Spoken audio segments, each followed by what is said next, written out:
Hey guys, how's it going? Listen, have you ever felt manic? Have you noticed it as mania? Have you gone through some kind of overexciting scene or acted out of turn or what have you? Well, the dictionary defines mania as mental illness marked by periods of great excitement or euphoria, delusions, and overactivity.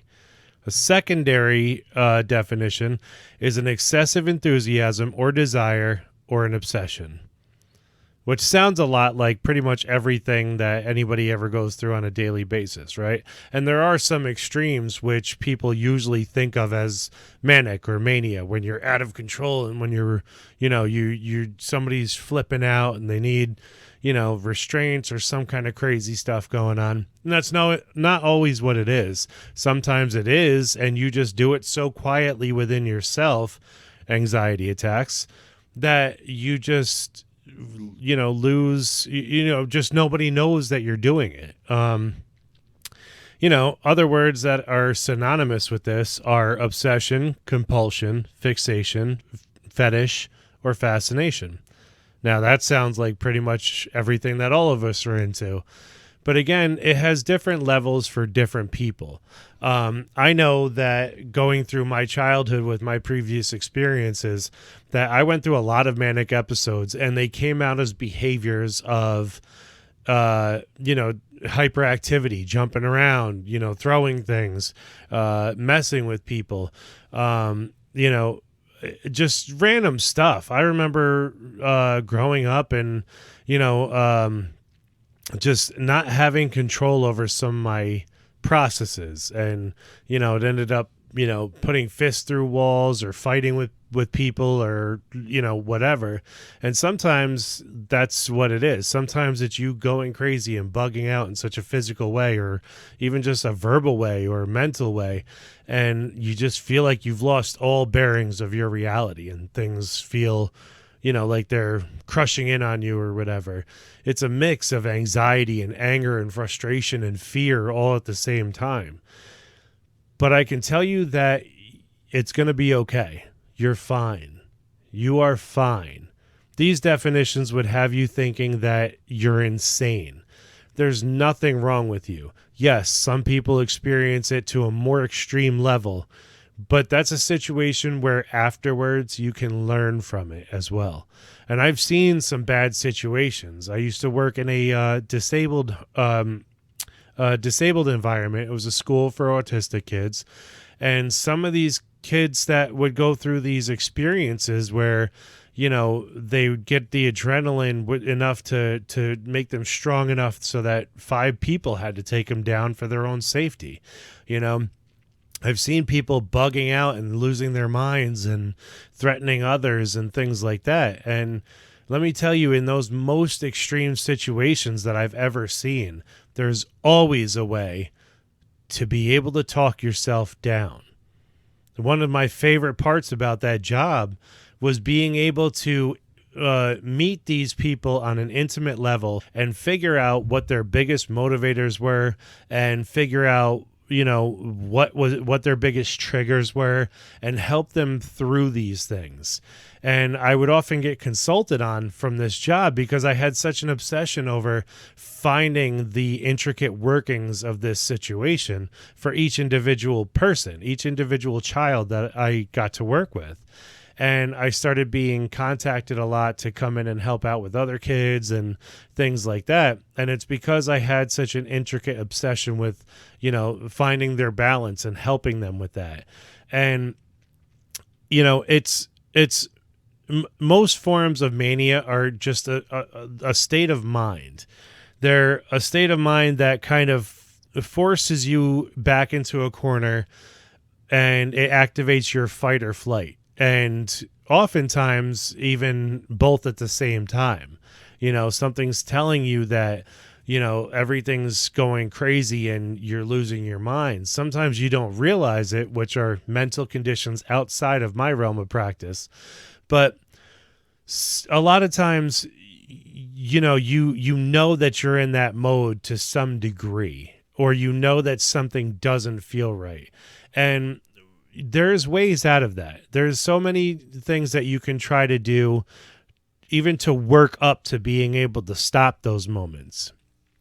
And again, this is coming from somebody like me who was very compulsive, very, impulsive, very angry and violent. I used to be, not necessarily beating people up, just violent in my attitude towards things, and throwing things or breaking walls or doing stuff like that. And I have found a couple of methods that have worked for myself, not necessarily that they'll work for you guys.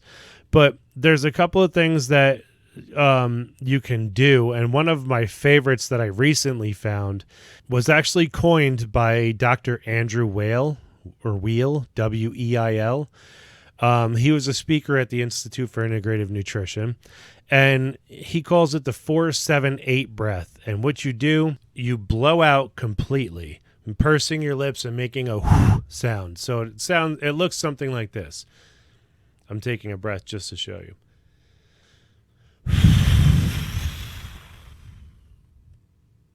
Then you close your mouth and you inhale to a mental count of 4. You hold for 7.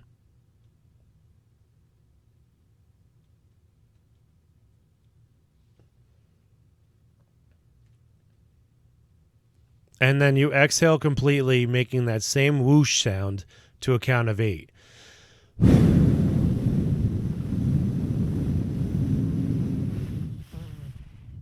I get kind of low on the last part of the air. And once you do this, it puts you in sort of a light euphoric state of mind. It's something that helps you focus on the counting while controlling your breathing, which eventually controls like your blood pressure, your heart rate, stuff like that, and helps invite a feeling of calm and an almost altered state of consciousness. So what you'll do is you'll start it for a series of 3 cycles. You'll do that. Then after you blow out, you'll inhale again for 4 seconds, hold for 7, blow out for 8, and do it one last time. You can do it more than that, but even Dr. Andrew Weil recommends that you only do that for 3 counts, or for 3 repetitions, if you will, for the first couple of weeks that you're doing it. He has more information on it on, believe it's drweil.com, drweil.com, to give you a full rundown of where to progress from there, how to, enhance it. He does it for a little bit longer, I believe, maybe like, I don't know, a couple of minutes or so. But it does work, and it puts you in this, like I said, euphoric state of mind. And it might not be good to do it while driving and things like that, but it will help. It will help alter your state of consciousness at that time. Another one that I like is called third eye breathing. And it's a basic meditative practice where they talk about alternate nose inhalation when you're practicing yoga.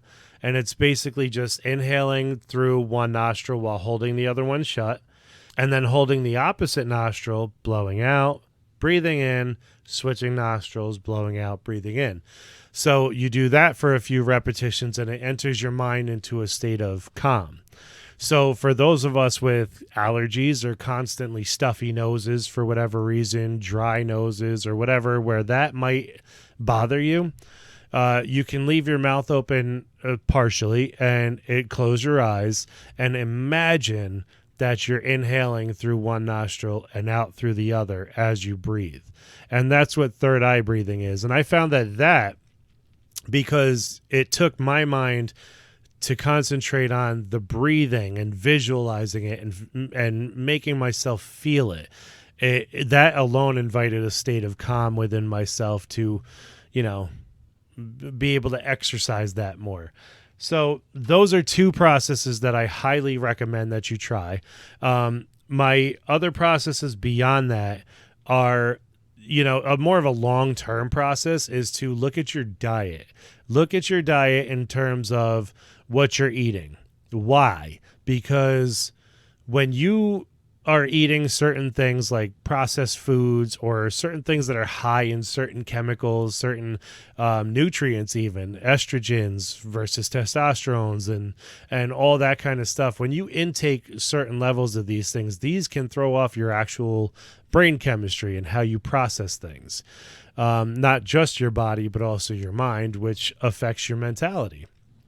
During these manic modes, you can put your body and easy to process foods. I should add that in, because what happens in these manic modes is you put your mind in sort of a state of fight or flight, or I shouldn't say you put your mind in. Your mind is in a state of fight or flight. And what the fight or flight response does is it shuts down your digestion like something's chasing you. You need to conserve all your energy, and your organs and everything that's going on inside your body needs to act as one in order to protect you. So it'll shut down non-vital organs in order to, or non-vital processes altogether, I should say, in order to get you out of that situation, basically. Or have energy to fight off whatever is coming at you. It's an age-old thing that's instilled in our genes from years and years of having to run from wild animals or hunt for food or, protect our families in most cases, from anything. But what it does is it shuts down your digestive process so that your energy can be dispersed elsewhere. Because digestive, it's a secondary function as opposed to the rest of your body being a primary function, your heartbeats and your breathing and things like that. So your body shuts down its focus on your digestion and moves to those other portions. So when you take better care of your diet, in those moments of mania, you'll come out of it with less things like stomach knots and dizziness and tightness, things like that, because you have food that's easier to break down in your body rather than having your body need to catch up to process all the extra processed foods and stuff like that. And it's something that is so small, but it does help. And eventually you'll get into the realm of eating the proper foods that will enable certain hormones and certain things like that to be released at the proper times to also help balance you out like that. It's a holistic process. That's why I keep harping on it every episode that I do. It's a holistic process. Everything works together for you, to be you, to achieve your goals. And the food that you put into your body is no different. I used to go by the mentality that the food that I put in, whatever, I'm used to processed food since I was born. So, my body's just used to it. And that's not the case. A lot of the genes in our body are used to pure foods from centuries and centuries of our ancestors eating good, decent food. And all of a sudden this processing comes in, and that's one reason why we're seeing such a rise in imbalances of hormones and all this other spectrum of stuff. And it's a topic for another episode, but I figured it was important to bring up in this because it can be often overlooked, especially in those manic modes. Oh my God, I want to eat a pizza right now. I want to eat chips right now. I want to eat this and that and whatever.